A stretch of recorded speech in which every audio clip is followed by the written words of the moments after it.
Most of my testimonies come from a dark and painful space or era when I didn't know I was me. It kind of makes people pity me, and I hate that. I'm an overcomer. It didn't break me and it doesn't make me. I believe God used it all for my good. I really do.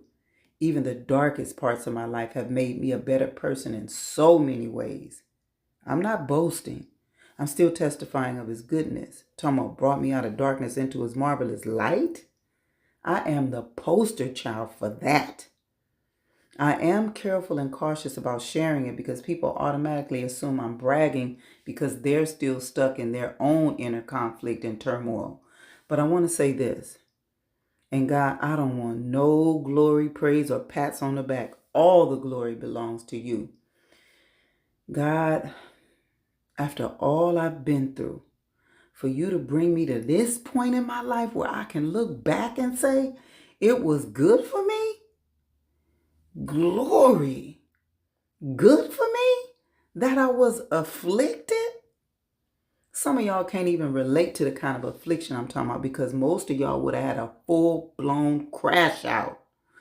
But my testimony today is God's preservation in the affliction, God's protection in the affliction, God's provision in the affliction, God's peace in the affliction, God's promotion in the affliction, God's promise in the affliction, and God's power in the affliction, and God's presence never left the affliction. So it was good that I was afflicted, that I may know his statutes.